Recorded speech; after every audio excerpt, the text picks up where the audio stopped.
मेरे प्यारे विद्यार्थियों, आज मैं आप सबको use of goes on, keeps on, go on, keep on का प्रयोग कहाँ पर किया जाता है ये मैं आप सबको बताने जा रहा हूँ। देखिए आप सब, पहले आप इस तरह की इसकी पहचान लिख लेंगे। रिकॉग्नाइजेशन में इस पहचान होता है जिस क्रिया शब्द के अंत में ता रहता है, ती रहती है, ते रहते हैं आदि शब्द लगे हो तो वहाँ पर हम गोज़ ऑन, कीप्स ऑन या गो ऑन या कीप ऑन का प्रयोग करते हैं। यानी कि ऐसे वाक्यों में कंटिन्यू एक्शन होता है। कंटिन्यू मतलब वर्क होता है, कंटिन्यू एक्शन होता रहता है इसमें। जिससे हमें ये पता चलता है कि ऐसे वाक्यों में, इस तरह के सेंटेंस में हमें सब्जेक्ट के अनुसार goes on, keeps on and go on and keep on का प्रयोग करेंगे।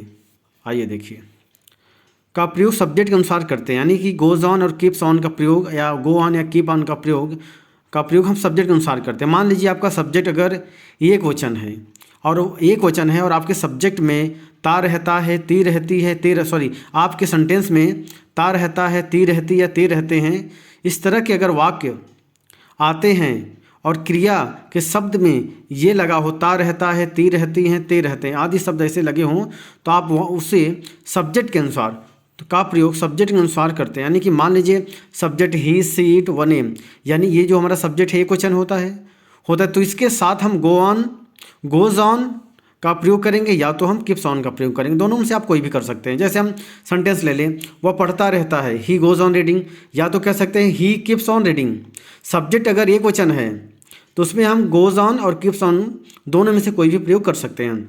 वह पढ़ता रहता है, ही गोज़ ऑन रीडिंग, वह पढ़ता रहता है, ही कीप्स ऑन रीडिंग, इस तरह से भी आप लिख सकते हैं।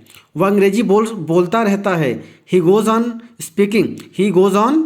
स्पीकिंग इंग्लिश, या तो he keeps on speaking English, आप ऐसे भी कर सकते हैं। जैसे देखिए सेकेंड हमारा सेंटेंस है कि राम काम करता रहता है, राम गोज़ ऑन वर्किंग, या तो आप ये भी कर सकते हैं कि राम कीप्स ऑन वर्किंग, वह सोता रहता है, ही गोज़ ऑन स्लीपिंग, या तो आप कह सकते हैं ही कीप्स ऑन स्लीपिंग। दोनों से कोई भी आप कर सकते हैं। सीता गाली देती रहती है, Sita goes on abusing, Sita गाली देती रहती, सीता कीप्स ऑन एब्यूजिंग, दोनों में से आप कोई भी लिख सकते हैं। रोहित सोता रहता है, Rohit goes on sleeping, Rohit keeps on sleeping, दोनों में से कोई भी आप लिख दी। मैंने देखो आप लिख किया है ना। इसमें देखिए नोट, ऑलवेज रिमेंबर, यदि सब्जेक्ट सिंगुलर सब्जेक्ट है, यानी कि यदि कर्ता हमारे एक वचन है, ही, सी, इट, व नेम, तो उसके साथ हम क्या करेंगे, गोज़ ऑन या तो कीप्स ऑन का प्रयोग करते हैं। यानी ये आपको याद रखना है। ऐसे वाक्यों में कंटिन्यू एक्शन होता रहता है, लगातार कार्य जारी रहता है। चाहे गोज़ ऑन या कीप्स ऑन, दोनों में से हम कोई भी यूज कर सकते हैं। तो मेरे प्यारे विद्यार्थियों, मैं उम्मीद करूंगा कि आपको गोज़ ऑन और कीप्स ऑन का प्रयोग समझ में आ गया होगा कि कहाँ पर कीप्स ऑन का प्रयोग करते हैं, कहाँ पे गोज़ ऑन का प्रयोग करते हैं, किस सब्जेक्ट के साथ करते हैं।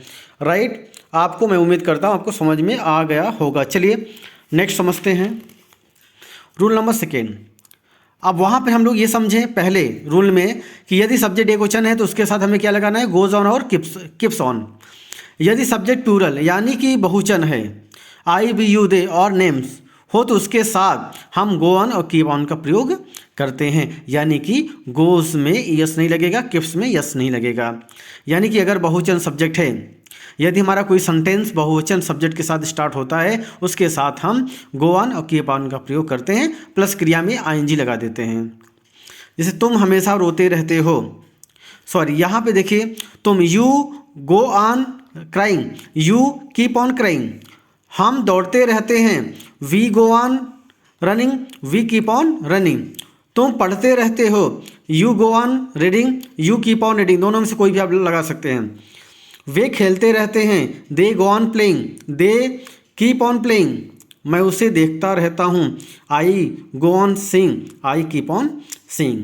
बहुवचन सब्जेक्ट है इसलिए इनके साथ हम गो ऑन कीप ऑन दोनों में से कोई भी यूज कर सकते हैं, और हम वर्ब में आईएनजी लगाकर प्रयोग करते हैं।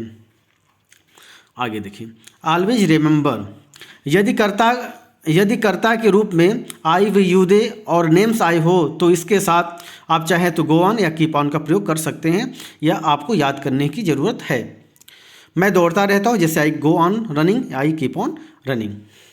यदि ऐसी वाक्यों में नहीं शब्द आ जाए तो कर्ता के अनुसार मीन्स कर्ता एक वचन है तो ही सी इट और नेम के साथ अब डज नॉट और does not keep on, does not keep on. जैसे मैं नहीं दौड़ता रहता हूँ तो I do not keep on running.